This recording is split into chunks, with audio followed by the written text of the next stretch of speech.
Hello students, আজকে আমি তোমাদের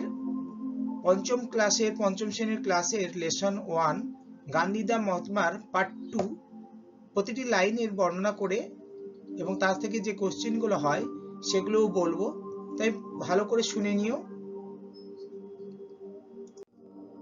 প্রথম যে লাইনটা রয়েছে, গান্ধীজি ভিজিটেড, গান্ধীজি ভ্রমণ করেছিলেন বা গিয়েছিলেন ডিফারেন্ট প্লেসেস, বিভিন্ন জায়গাগুলোতে, টু কালেক্ট, সংগ্রহ করতে বা সংগ্রহের জন্য, ফান্ডস, তহবিল বা অর্থ অর্থাৎ টাকা, ফর ইন্ডিয়াস ফ্রিডম স্ট্রাগল, ভারতের স্বাধীনতা আন্দোলনের জন্য।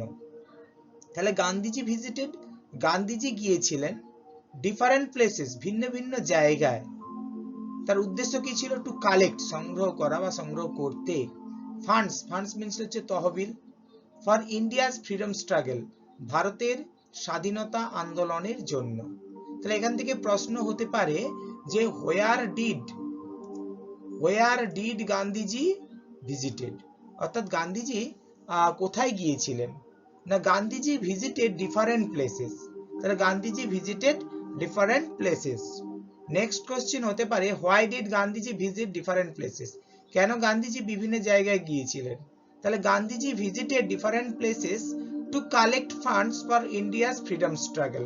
তাহলে Gandhiji visited different places, Gandhiji গিয়েছিলেন ডিফারেন্ট প্লেসেস, বিভিন্ন জায়গায়, টু কালেক্ট, সংগ্রহ করতে, ফান্ডস, তহবিল বা অর্থ, ফর ইন্ডিয়াস ফ্রিডম স্ট্রাগল, ভারতের স্বাধীনতা আন্দোলনের জন্য।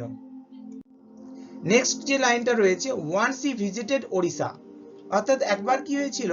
হি ভিজিটেড, তিনি গিয়েছিলেন ওড়িশা, মানে ওড়িশায় তিনি একবার গিয়েছিলেন। প্রশ্ন থাকতে পারে where did he visit once, তাহলে একদা তিনি কোথায় গিয়েছিলেন? তাহলে উত্তর হবে he visited Odisha once, he visited Odisha once.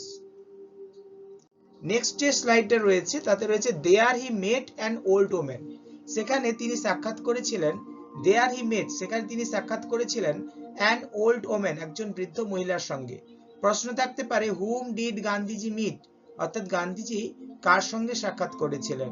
তাহলে উত্তর হবে গান্ধীজি, যেহেতু সাবজেক্ট গান্ধীজি প্রথমে বসবে, তারপর ডিড যেহেতু রয়েছে ভার্বের সেকেন্ড ফর্ম, মিট থেকে মেট হবে, Gandhiji met an old woman. Next question যে who met the old man, who met the old man, কে সাক্ষাৎ করেছিল বৃদ্ধ মহিলার সঙ্গে? তাহলে উত্তর হবে কে? না, গান্ধীজি, গান্ধীজি মেট the old man, Gandhiji mate the old woman হবে এখানে। হাউ ওয়াজ দ্য ওম্যান, অর্থাৎ মহিলাটি কেমন ছিল? না, the woman was old, the woman was old. Next question হতে পারে she could not stand straight, সে সোজা হয়ে দাঁড়াতে পারছিল না, তিনি কুড নট স্ট্যান্ড, দাঁড়াতে পারছিলেন না, স্ট্রেট, সোজা হয়ে, তাহলে তিনি সোজা হয়ে দাঁড়াতে পারছিলেন না। এখান থেকে প্রশ্ন হতে পারে who could not stand straight, কে সোজা হয়ে দাঁড়াতে পারছিল না? তাহলে হবে এখানে উত্তর দ্য ওল্ড ওম্যান, মানে বৃদ্ধ মহিলাটি, কুড নট স্ট্যান্ড, দাঁড়াতে পারছিল না, স্ট্রেট, সোজা হয়ে। নেক্সট হতে পারে কোশ্চেন যে why could she not stand straight, কেন তিনি সোজা হয়ে দাঁড়াতে পারছিলেন না? তাহলে she could not stand straight, she could not stand straight, সোজা হয়ে দাঁড়াতে পারছিলেন না, বিকজ, কারণ সি ওয়াজ ওল্ড, কারণ তিনি ছিলেন বৃদ্ধা। হার হেয়ার, তার চুল, ওয়াজ ছিল, গ্রে মানে ধূসর বর্ণের, অর্থাৎ তার চুলের রং ছিল ধূসর। প্রশ্ন থাকতে পারে হাউ ওয়াজ হার হেয়ার, তার চুল কেমন ছিল? তাহলে হার হেয়ার ওয়াজ গ্রে, তার চুল ছিল ধূসর রঙের। নেক্সট যে লাইনটা রয়েছে, হার শাড়ি ওয়াজ টর্ন, তার শাড়ি ছিল হচ্ছে ছেঁড়া। তাহলে প্রশ্ন থাকতে পারে হাউ ওয়াজ হার শাড়ি, তার শাড়ি কেমন ছিল? তাহলে হার শাড়ি ওয়াজ টর্ন, তার শাড়ি ছিল, টিয়ার থেকে টর্ন এসেছে, তাহলে তার শাড়ি ছিল ছেঁড়া। নেক্সট যে লাইনটা রয়েছে, she went near Gandhiji and touched his feet, সে গান্ধীজির কাছে গেল, তিনি গান্ধীজির কাছে গেলেন, এন্ড টাচড, স্পর্শ করলেন, হিজ ফিট, তার পা, তাহলে তিনি গান্ধীজির কাছে গিয়ে তার পা স্পর্শ করলেন। তার প্রশ্ন থাকতে পারে what did the woman do, মহিলাটি কি করেছিল? The old woman the old woman কি করেছিল, went near Gandhiji and touched his feet. তাহলে the old woman went near Gandhiji and touched his feet. Next question হতে পারে হু টাচ গান্ধীজিজ ফিট। তো হু টাচড গান্ধীজিজ ফিট, তাহলে হচ্ছে কে স্পর্শ করেছিল, না হচ্ছে the old woman touched, second form হবে the old woman touched Gandhiji's feet. Next, then তারপর সি গেভ হিম, তিনি তাকে দিলেন এ কয়েন, একটি মুদ্রা, তারপর তিনি তাকে একটি মুদ্রা বা কয়েন দিলেন। তাহলে what did she give Gandhiji, তিনি গান্ধীজিকে কি দিলেন, what did she give Gandhiji, তিনি গান্ধীজিকে কি দিলেন, না she gave Gandhiji a coin, তিনি দিলেন গান্ধীজিকে এ কয়েন, একটি মুদ্রা। Whom did she give a coin, কাকে তিনি একটি মুদ্রা দিলেন, উত্তর হচ্ছে গান্ধীজি। তাহলে আমাদের উত্তর হবে she gave Gandhiji a coin, এটা দিতে পারি, অথবা she gave a coin to Gandhiji, she gave a coin to Gandhiji. Next, Jawaharlal Bajaj's duty, Jawaharlal Bajaj's duty was to keep the funds.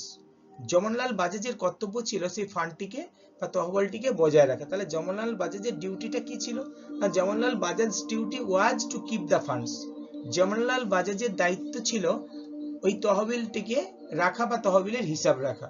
প্রশ্ন থাকতে পারে what was the duty of Jawaharlal, অর্থাৎ জওহরলালের কর্তব্য কি ছিল, দায়িত্ব কি ছিল। তো উত্তর হবে the duty of Jawaharlal was to keep the funds, the duty of Jawaharlal was to keep the funds. He asked Gandhiji for the coin, তিনি গান্ধীজিকে কয়েনটি চেয়ে পাঠালেন বা তিনি গান্ধীজিকে কয়েনটির জন্য বললেন, বাট গান্ধীজি রিফিউজড, কিন্তু গান্ধীজি অস্বীকার করলেন। তাহলে তিনি আস্কড চেয়েছিলেন গান্ধীজির কাছে ফর দ্য কয়েন, এই মুদ্রাটির জন্য বা মুদ্রাটি, বাট কিন্তু গান্ধীজি রিফিউজড, কিন্তু গান্ধীজি অস্বীকার করেছিলেন। প্রশ্ন থাকতে পারে যে what did Jawaharlal ask Gandhiji for, অর্থাৎ জওহরলাল গান্ধীজি কি চেয়েছিলেন। তাহলে উত্তর হবে Jawaharlal asked Gandhiji for the coin, Gandhiji কে বলেছিলেন কয়েনটির জন্য, তাই Jawaharlal asked Gandhiji for the coin.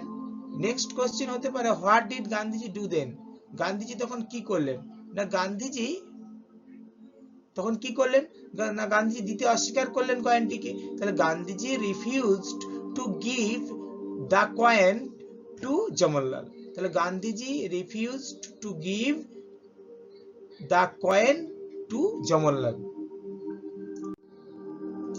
Next হচ্ছে জওহরলাল ওয়াজ সারপ্রাইজ, জওহরলাল অবাক হয়ে গিয়েছিল, সারপ্রাইজ মানে বিস্মিত বা অবাক হওয়া, জওহরলাল অবাক হয়ে গিয়েছিল। তাহলে হু ওয়াজ সারপ্রাইজ, না Jawaharlal was surprised.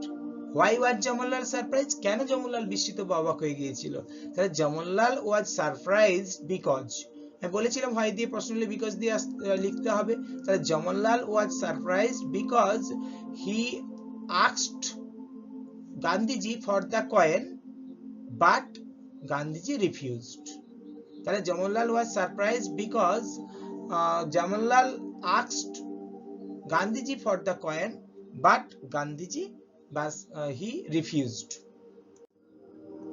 I keep thousands of rupees, আমি তো হাজার হাজার টাকা রাখি, মানে হাজার হাজার টাকার হিসেব রাখি। জওহরলাল সেড, জওহরলাল বলল। তাহলে হোয়াট ডিড জওহরলাল সে, জওহরলাল কি বলল, না জওহরলাল বলল যে সে হাজার হাজার টাকার হিসাব রাখতো বা রাখে। তাহলে কি হবে, জওহরলাল সে, সেকেন্ড ফর্ম হবে সেইড, তাহলে Jawaharlal said that he kept thousands of rupees, তাহলে he kept thousand of rupees.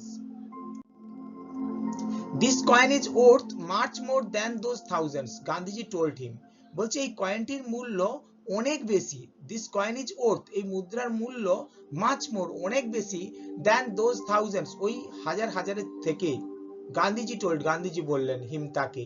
তাহলে this coin is worth, এই মুদ্রাটির হলো মূল্য much more, অনেক বেশি, than those thousands, ওই হাজার হাজার টাকার থেকে, গান্ধীজি told, গান্ধীজি বললেন him তাকে।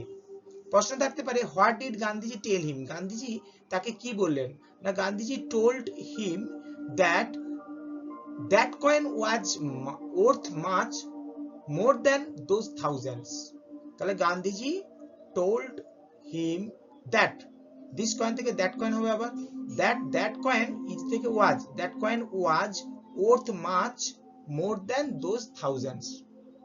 গান্ধীজি বলেছিলেন যে ওই হাজার হাজার টাকার থেকে ওই কয়েনটির মূল্য হচ্ছে অনেক বেশি। Next, if a man has lakhs, যদি একজন মানুষের লাখ লাখ টাকা থাকে, হি ক্যান গিভ ইউ, সে তোমাকে দেবে বা দিতে পারে 1000 or 2, 1000 কি 2000 টাকা। বাট কিন্তু দিস কয়েন, এই মুদ্রাটি ওয়াজ ছিল, পারহ্যাপস সম্ভবত, অল সমস্ত কিছুই, সি হ্যাড যা তার ছিল, অর্থাৎ তার শেষ সম্বল ছিল। তাহলে ইফ এ ম্যান, যদি একজন মানুষের হ্যাজ লাক্স লক্ষ লক্ষ টাকা থাকে, হি ক্যান গিভ, সে হয়তো দিতে পারে, 1000 or 2, 1000 কি 2000 টাকা। বাট দিস কয়েন, কিন্তু এই মুদ্রাটি ওয়াজ ছিল, পারহ্যাপস সম্ভবত, অল সি হ্যাড তার শেষ সম্বল বা সবকিছুই যা তার ছিল। তাহলে what did Gandhiji value the coin, Gandhiji কয়েনটিকে কিভাবে মূল্য দিয়েছিলেন? তাহলে Gandhiji valued the coin much more than anything else, অর্থাৎ অন্য যে কোনো কিছু থেকে ওইটাকে বেশি মূল্য দিয়েছিলেন। হোয়াট এ গ্রেট স্যাক্রিফাইস, কি মহান আত্মত্যাগ, স্যাক্রিফাইস মিন্স হচ্ছে আত্মত্যাগ, তাহলে কি মহান আত্মত্যাগ। About whom has this remark been said, বলছে কার সম্পর্কে এই মন্তব্যটি করা হয়েছে, না this remark has been said, এই মন্তব্যটি হ্যাজ বিন সেড করা হয়েছে অ্যাবাউট কার সম্পর্কে, অ্যাবাউট দ্যাট ওল্ড ওম্যান, সেই বৃদ্ধ মহিলার সম্পর্কে, হু কেম টু গান্ধীজি, যিনি গান্ধীজির কাছে এসেছিলেন। So I value this coin more than a crore of rupees, Gandhiji explained, explain মানে হচ্ছে ব্যাখ্যা করা, তাহলে গান্ধীজি ব্যাখ্যা করে বললেন যে সুতরাং বা সেই জন্যই আমি এই কয়েনটিকে কোটি কোটি টাকার থেকে, ক্রোর অফ রুপিজ 1 কোটি টাকার থেকেও বেশি মূল্য দিই। তাহলে সুতরাং বা তাই, আই ভ্যালু দিস কয়েন, আমার কাছে এই মুদ্রার মূল্য, মোর than a crore of rupees 1 কোটি টাকার থেকেও বেশি। গান্ধীজি এক্সপ্লেন, গান্ধীজি ব্যাখ্যা করলেন। প্রশ্ন থাকতে পারে what did Gandhiji explain, Gandhiji কি ব্যাখ্যা করলেন? তাহলে Gandhiji explain that he valued that coin more than a crore of rupees, তাহলে Gandhiji explain that he valued that coin more than a crore of rupees. He kept that coin with him forever, তিনি রেখে দিয়েছিলেন ওই কয়েনটিকে চিরদিনের বা চিরকালের জন্য। তাহলে হি কেপ্ট, তিনি রেখেছিলেন, দ্যাট কয়েন, সেই মুদ্রাটিকে, উইথ হিম, তার কাছেই, ফরএভার, চিরকালের জন্য। তাহলে how much time did he keep the coin, কতদিন তিনি সেই মুদ্রাটিকে, কত সময় তিনি মুদ্রাটিকে রেখে দিয়েছিলেন। তাহলে হি কেপ্ট দ্য কয়েন, তিনি রেখেছিলেন মুদ্রাটিকে, উইথ হিম, তার কাছে, ফরএভার, চিরদিন বা চিরকালের জন্য। এখান থেকে যে ওয়ার্ড গ্রুপ গুলো রয়েছে, ফ্রিডম স্ট্রাগল মানে হচ্ছে স্বাধীনতা লাভের যে প্রচেষ্টা, সেটা হচ্ছে efforts to get independence. Worth মানে মূল্য বা মান, ভ্যালু। স্যাক্রিফাইস মানে ভালো কাজের জন্য কিছু দেওয়া। To give something for good works, ভালো কাজের জন্য কিছু দেওয়া এবং নিজেকে বলিদান করাই হচ্ছে স্যাক্রিফাইস। অ্যাক্টিভিটি 3 যে কোশ্চেন গুলো রয়েছে এখানে, যে Gandhiji visited different places, Gandhiji গিয়েছিলেন বিভিন্ন জায়গায়। ট্যুর পরে ড্যাশ রয়েছে, কেন গিয়েছিলেন, না ভারতের স্বাধীনতা আন্দোলনের জন্য তহবিল সংগ্রহ করতে, তার two collect funds for India's freedom struggle. In Odisha Gandhiji met an old woman, তাহলে গান্ধীজি কি করেছিলেন, ওড়িশাতে গান্ধীজি কার সঙ্গে সাক্ষাৎ করেছিলেন, তাহলে in Odisha Gandhiji met an old woman, in Odisha Gandhiji met an old woman. Next, the old woman went near Gandhiji and touched his fit, ওখানে ছিল dash ছিল, তার বৃদ্ধ মানুষটি ওয়েন্ট গান্ধীজির কাছে গেলেন এবং কি করলেন, না তার পা স্পর্শ করলেন, সেই জন্য টাচড হিজ ফিট। নেক্সট হচ্ছে জওহরলাল আস্কড গান্ধীজি ফর, অর্থাৎ জওহরলাল গান্ধীজি কি চেয়েছিলেন, জওহরলাল গান্ধীজিকে হচ্ছে কয়েনটি চেয়েছিলেন। অ্যাক্টিভিটি 4, লেটস, এখানে বলছে কি ট্রু ফলস, সত্য হলে টি লিখতে বলেছে, মিথ্যা হলে ফলস এফ লিখতে বলেছে। তাহলে Gandhiji never visited any place, Gandhiji কখনোই ভিজিট যায়নি এনি প্লেস, কোনো জায়গায়। আমরা জানি প্যাসেজ অনুসারে পড়েছি যে গান্ধীজি অনেক জায়গায় গিয়েছিলেন ফান্ড সংগ্রহ করতে, তাহলে এটা হচ্ছে ফলস হবে। The woman from Odisha or a new sari, যে মহিলাটি ওড়িশা থেকে এসেছিল সে একটি নতুন শাড়ি পরিধান করেছিল, ফলস, সে একটি ছেঁড়া কাপড় পরেছিল। Gandhiji got a coin from the old woman, Gandhiji কয়েনটি পেয়েছিলেন বৃদ্ধ মহিলাটির কাছ থেকে, অবশ্যই এটা ট্রু হবে, গান্ধীজি বৃদ্ধ মহিলাটির কাছ থেকেই কিন্তু কয়েনটি পেয়েছিলেন। Next, Jawaharlal collected the coin from Gandhiji, Jawaharlal সংগ্রহ করেছিলেন কয়েনটিকে গান্ধীজির থেকে। এটা হচ্ছে ফলস, কারণ হচ্ছে জওহরলাল যখন চেয়েছিলেন তখন গান্ধীজি কিন্তু তাকে কয়েনটি দেয়নি, সেজন্য এটা হচ্ছে ফলস হবে। থ্যাংক ইউ অল, প্রত্যেককে ধন্যবাদ আমার এই ভিডিওটি দেখার জন্য। আমার এই ইউটিউব চ্যানেলটিকে অবশ্যই ফলো করুন, নতুন নতুন ভিডিও আমি আপলোড করতে থাকবো।